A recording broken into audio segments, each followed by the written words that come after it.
Olá! Hoje é dia da gente falar de educação de ensino bilíngue. O que é bilinguismo? Para isso a gente trouxe uma pessoa muito especial, determinada e dedicada, focada nos estudos do bilinguismo. Filha do seu Evaldo e da dona Nádia, natural de Novo Hamburgo, é mestre em letras pela URGS. Especialista em ensino e aprendizagem em língua estrangeira. Especialista em neurocognição e aprendizagem pela INH.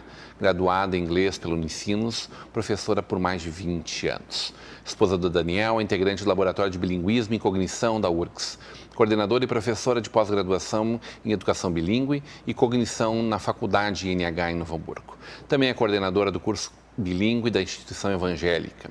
Dá palestras, aulas e cursos sobre bilinguismo e cognição e presta assessoria pedagógica e implantação de currículos bilíngues em escolas de todo o Brasil. Mãe do Augusto e da Rafaela, gosta de viajar, aprender coisas novas, estar com pessoas bacanas, também ficar em casa, curtindo a família. Para o futuro, pretende continuar estudando, escrever mais livros, poder ajudar a educação bilíngue a ser uma proposta respeitada e forte no Brasil, fazer pesquisas que sejam reconhecidas em outros estados e países. Enfim, fazer a diferença, deixar um legado para as outras gerações. Hoje teremos uma conversa de peso com Luciana de Souza Brentano. Seja muito bem-vinda, Luciana, para essa conversa de peso. Um legado em outras gerações, em quantas línguas, mais ou menos? Bilíngue, trilingue, Quem sabe, né? Quem sabe, no momento, 2 línguas. É um trabalho maravilhoso esse que a nossa INH faz e que hoje tu dissemina Brasil afora. Paixão por língua sempre foi uma coisa presente na tua vida, assim? O ensino, a educação, sempre foi. Te chamaram? Sim, é verdade. Sempre gostei disso, sempre gostei da questão das viagens, de poder se comunicar com outras pessoas no mundo. E quando veio o desafio, porque gosto muito de desafios, quando veio o desafio da INH, o primeiro desafio que eu recebi, na verdade, foi assumir turmas regulares de crianças bem pequenas. Logo depois veio o desafio de assumir turmas de inglês, então para um projeto novo, que a escola NH sempre muito pioneira em projetos, então implantação de línguas, né, o inglês desde a educação infantil. E aí começou o meu desejo assim, de buscar cada vez mais aprendizado, então buscar intercâmbios, para poder me aprimorar nesse sentido.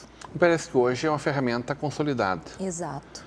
Cada vez mais, né? O inglês já faz algum tempo que ele é uma língua muito respeitada e utilizada, mas agora ele vem com força total, não só pela comunicação, mas também pelos benefícios, né? Pelo aprendizado, não especial do inglês, mas o aprendizado de línguas e a diferença que ele faz na cognição também.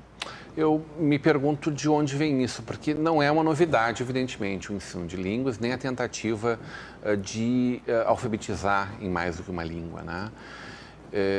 E imagino que isso também tenha muita inspiração na nossa região aqui, a INH especialmente. Nasceu com o seu nome em alemão, inclusive, lá há 180 anos atrás, né?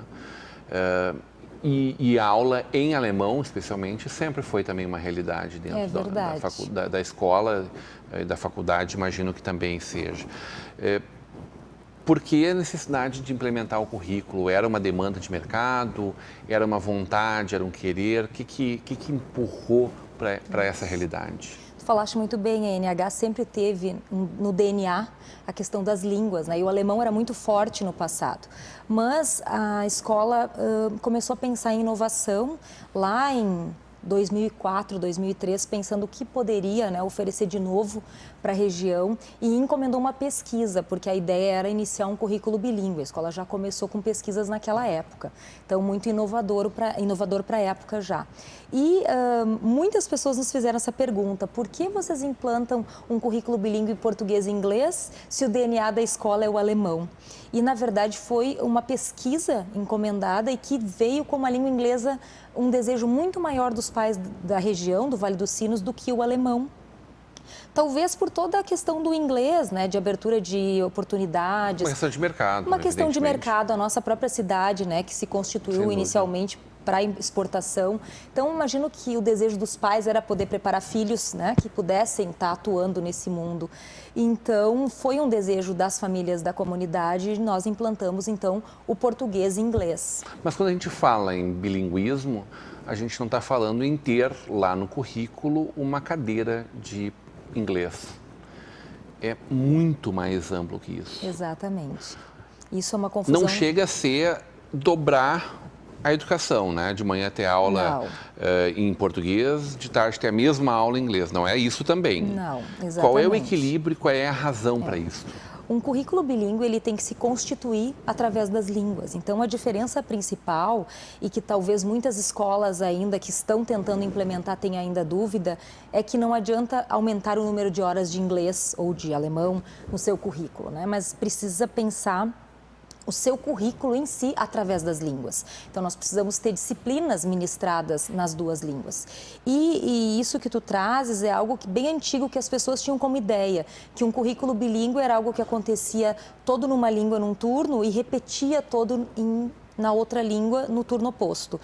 Tem alguns países que até fizeram isso e ainda fazem, mas não é essa a concepção de educação bilíngue, é uma concepção muito maior de entrelaçamento entre as línguas, né? Onde as línguas trabalham juntas para o desenvolvimento desse aluno. Então, é através dos projetos, do trabalho conjunto, interdisciplinar, que os professores vão pensar o que e como através das línguas. Mas aí vai ter alguém lá dando algumas aulas, por exemplo, de história em inglês? Exatamente. Eu vou ter um conteúdo normal e vou ter também um conteúdo normal, um pouco menor, em outro idioma. Exatamente, porque para se constituir um currículo bilíngue é necessário que tenha o conhecimento através da língua, mas também o conhecimento linguístico. Então, além dos períodos que vão ser de língua, de desenvolvimento de língua, que são necessários, os alunos também aprendem através das línguas. Então, por exemplo, no nosso currículo, se eles têm, a partir do 5º ano, 2 períodos, eles têm 3 períodos de história, né? 2 períodos são em português e o 3º período é em inglês. Então, isso é regular ao longo de todo o ano. Exato. É semanal. Exatamente. O contato com essa matéria, desta forma, é semanal. E nós temos não só história em inglês, como ciências em inglês, educação financeira em inglês, artes e programação, que é algo muito inovador que a ENH vem implantando ao longo dos últimos anos como um diferencial dentro do currículo. Então, eles têm aula de programação em inglês desde os 6 anos de idade. Considerando que toda a programação é em inglês, mundo afora. Isso ajuda muito. Como é que é, a gente está falando aqui especialmente de crianças. Estamos falando do ensino fundamental. Nós estamos falando desde a educação infantil Da e este ano a gente começa a partir infantil. dos 2 anos de idade. Uau! Agora começamos com 2 anos de idade e vamos até o final do ensino fundamental. Como saem essas crianças? A gente imagina que elas têm, evidentemente, uma profundidade no conhecimento da língua inglês, por exemplo, no caso da INH.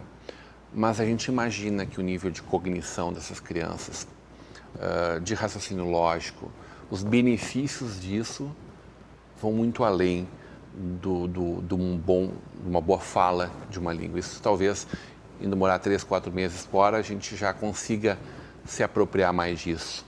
Mas, fazendo parte desta forma, é bem provável que os benefícios sejam muito mais amplos do que esses. É isso? Exatamente. Vamos conversar sobre isso na volta do intervalo. Hoje, numa conversa de peso com a Luciana Brentano, a responsável pelo currículo bilíngue da nossa Fundação Evangélica.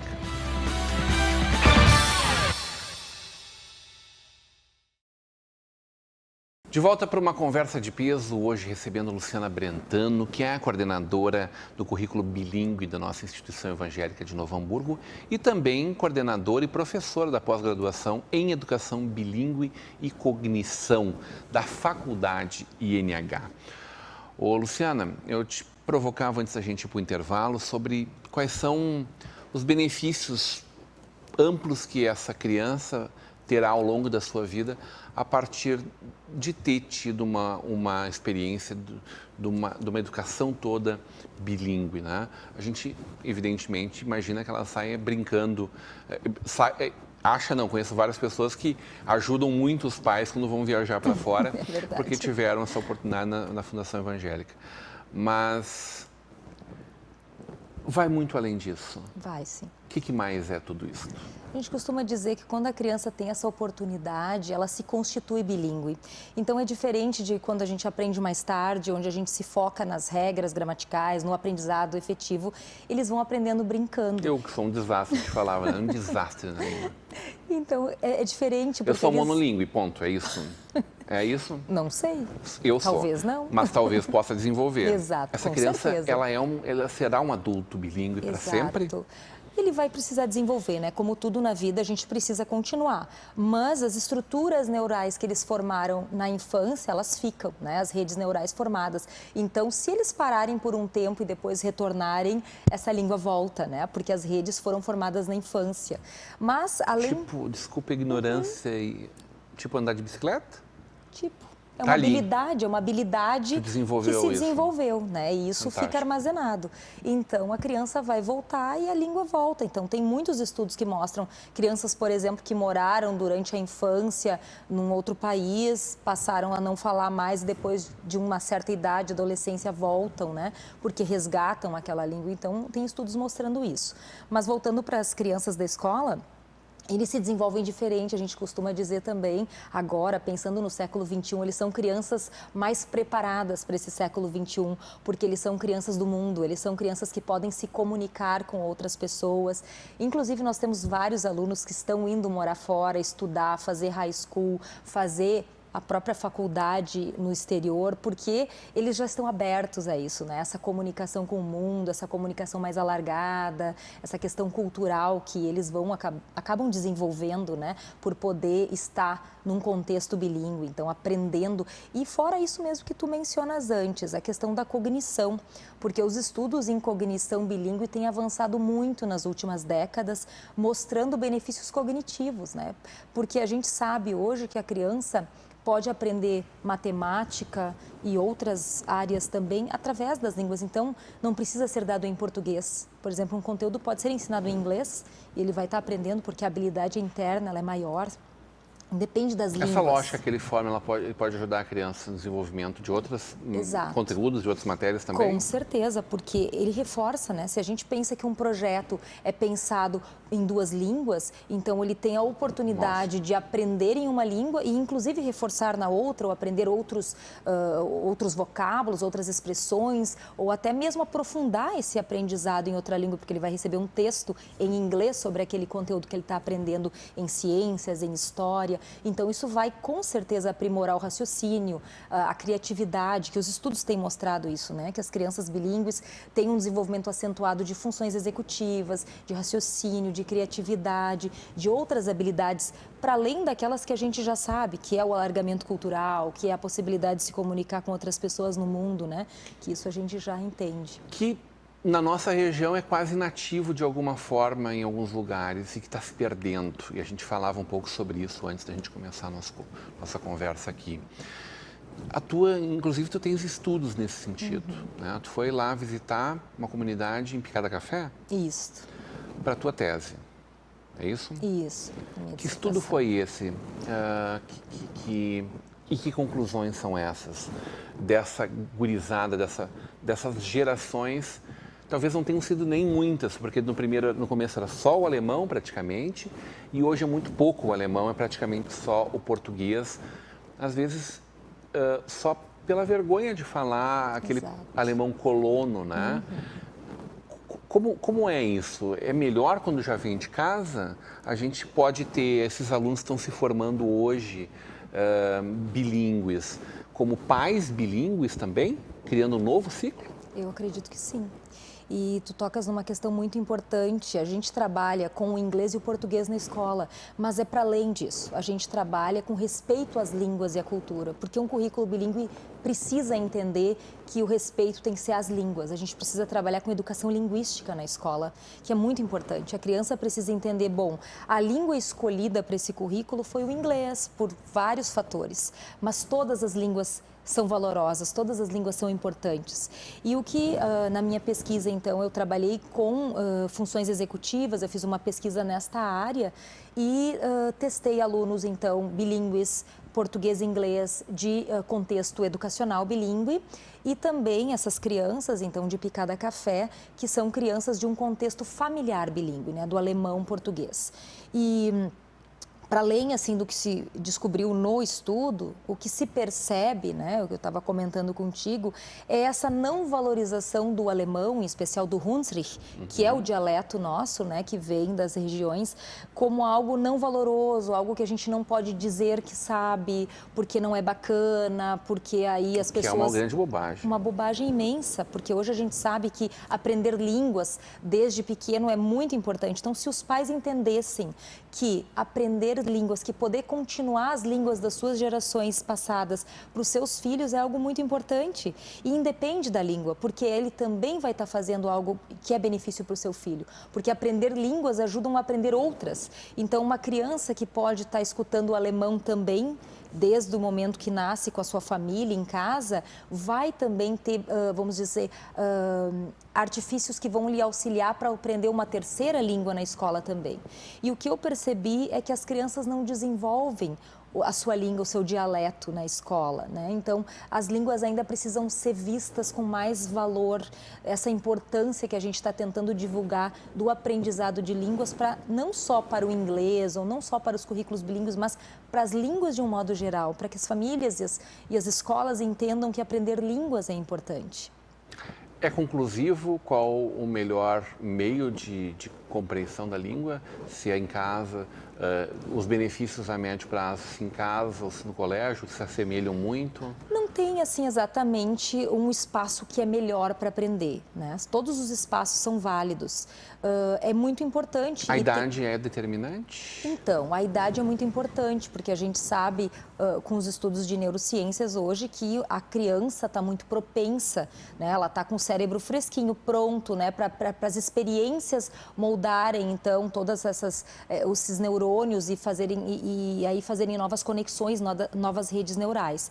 Portanto, a infância é uma idade muito propícia para o aprendizado, mas não é a única, né? Às vezes as pessoas têm muitos mitos envolvendo o bilinguismo e às vezes as pessoas acham que depois de uma idade não se é mais possível aprender. Isso não é verdade. Mas é claro que a criança, então, aprender brincando, ela aprende quando ela é bem pequena da mesma forma a língua 2 que ela aprenderia a língua 1, né? Então, é intrínseca e ela vai brincando e vai aprendendo. E com isso, ela não se atém a regras nesse primeiro momento. Isso vai auxiliando ela a se desenvolver e, por isso, formar redes boas, redes fortes neurais que vão auxiliar ela em outras áreas também. Como é que é ser uma referência dentro dessa área em âmbito de Brasil, né? A gente tem esse ineditismo da nossa INH na nossa região e que hoje te leva a estar participando, por exemplo, desses dois projetos aqui, psicolinguística e educação, e aqui a dinâmica do processamento bilíngue, né? Organizadores aqui o Marcos Maia, aqui a Helena Ortiz Prels e a Ingrid Finger. E a tua presença aqui, ela é sintomática e emblemática, porque ela, na verdade, ela é de fato em outras escolas, em vários lugares aqui desse país. Para ti, imagino que seja um motivo de muito orgulho, para a nossa INH o é com certeza, para Novo Hamburgo deve ser também. Como tu está curtindo esse momento? O que vem pela frente? Como isso se fortalece? O que mais é possível a gente prever do que vem ali adiante? É uma época realmente muito feliz, porque é muita dedicação, muito esforço, a gente estuda muito, pesquisa muita coisa, lê bastante e, de repente, perceber que as pessoas começam a reconhecer teu trabalho, começam a respeitar aquilo que tu dizes e começam a te convidar para falar com pais, com professores, com equipes. Isso é muito gratificante, né? Eu sou muito agradecida porque eu gosto muito disso que eu faço. E eu costumo dizer na INH que isso também me ajuda muito, porque no momento que a gente sai do espaço que a gente está e ajuda outras pessoas também a pensarem suas práticas e seus cursos, a gente também volta renovado e trazendo ideias para a nossa própria escola. Então, todo mundo cresce com isso. E E eu acho bacana porque não tem muitas pessoas, mas agora está começando a crescer mais esse desejo de entender educação bilíngue e bilinguismo no Brasil. E nós, com a pós-graduação, também estamos crescendo isso. Temos uma pós em Educação Bilíngue e Cognição, que é pioneira também no Rio Grande do Sul. Está vindo gente de todo lugar para cá para aprender isso. Está vindo gente de todo lugar. Nós temos pedidos para abrir a pós em outras regiões do Brasil, exatamente porque é uma pós muito qualificada, com disciplinas muito interessantes, que não existe ainda no Brasil, né? Tem outras pós-graduações em São Paulo, tem uma pós muito respeitada no Instituto Singularidades também, mas ele tem um outro foco, mas também educação bilíngue. Então, são poucos os cursos no Brasil. Ele replica muito desse modelo da INH? Ele em São dá... Paulo? Não, aqui. A pós. A pós, sim, porque, na verdade... Ela dá um método que a INH desenvolveu, Na verdade, por exemplo? não digo método, mas assim... todo o embasamento teórico necessário para entender o que é educação bilíngue, o que é bilinguismo, como se monta um currículo, como se constrói, o que uma criança, né, quais são as estruturas mentais para se pensar através das línguas. Hoje a gente diz através dos estudos que as crianças bilíngues, as pessoas bilíngues, eles têm uma configuração diferente cerebral, né, porque eles pensam de um jeito diferente. E a gente, através do curso, vai trazendo esses estudos. Então, tem disciplina de bilinguismo e cognição, de neurociências, de processamento cognitivo, de biletramento, né? Então e também tem a parte toda prática, né? Onde a gente vai trabalhar com didática para o ensino bilíngue, ou design de ambientes para o ensino bilíngue, atividades práticas. Então tem toda uma parte também que vem o know-how, né? Tem a parte teórica que é necessária, porque isso hoje em dia é muito importante. As pessoas não podem querer fazer coisas ou criar processos, principalmente em escola, que é uma coisa muito séria, né? Pensar o que a gente está oferecendo para as crianças. Deveria ser muito Deveria séria, né? ser, né? Pensar de qualquer jeito, fazer de qualquer coisa, né? Então, as pessoas precisam buscar estudos, buscar embasamento teórico. E eu tenho visto um movimento bacana, assim, de diretores. Nós temos muitos diretores de escolas, coordenadores, professores fazendo a pós-graduação. Que lugares mostra, mais né? inusitados tu imaginou que talvez não tivesse interesse nisso e tu está vendo a busca por isso? Olha, eu tenho ficado muito admirado com Fortaleza, Ceará, Amapá. Amapá. Tenho viajado para lá e tem muitas escolas bilíngues. Eu até comento bastante com as minhas colegas aqui que eu vejo mais escolas bilíngues em Fortaleza do que aqui no Rio Grande do Sul. E a gente tem um histórico do Rio Grande do Sul ter um crescimento e assim, no Rio Grande do Sul ainda está devagar, né? O ensino bilíngue está começando. A gente não tem uma estatística de número de escolas no Brasil. Mas a gente sabe que tem pessoas que dizem mais de 600, mais de 1.000 escolas, né? Porque agora tem muitos projetos de editoras também oferecendo currículo bilíngue. Então, o mais importante nisso tudo... outros mercados que vão se abrindo também. Exatamente, mas é importante, eu acho que é essencial, as pessoas, né, as escolas que desejam abrir currículo bilíngue, montar uma proposta, que possam estudar, embasar sua proposta com teoria, poder buscar recursos, porque educação bilíngue não é qualquer coisa, e a gente não pode fazer qualquer coisa com as crianças hoje em dia. Educação já não é, né, Luciana? Não é, isso que eu te provocava antes, que eu brincava contigo antes, falando muito sério. Educação já não é uma coisa desafiadora, tão inovadora quanto é, evidentemente, essa proposta que a nossa INH tem. É ainda muito mais, pelo seu desafio, ainda mais preocupante na melhor execução possível, né? Adorei conversar contigo. Como as pessoas que têm interesse por esse campo de atuação estão contatando com vocês? De todos os jeitos, site, Facebook. Exatamente. Tem algum lugar onde o projeto se abre de alguma forma e cria fórum de debate, alguma discussão?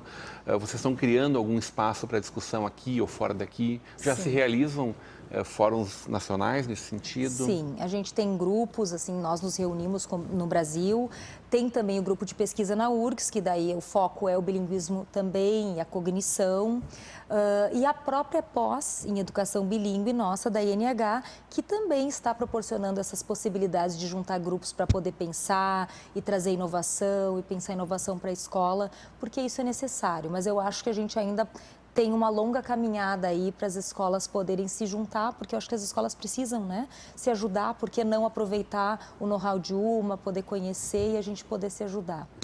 Um legado bilíngue para as próximas gerações. Adorei conversar contigo, parabéns pelo trabalho, parabéns pela nossa INH, que faz esse trabalho de excelência também aqui para a nossa gente. Muito obrigada. Continue agora com a programação da nossa Vale TV, hoje numa conversa de peso com a Luciana Brentano, aquela que é a coordenadora do currículo bilíngue da Instituição Evangélica de Novo Hamburgo e também coordenadora e professora do curso de pós-graduação em Educação Bilíngue e Cognição na Faculdade NH aqui na nossa cidade. Continue agora com a programação da nossa Vale TV, da nossa rede Comunidade de Televisão.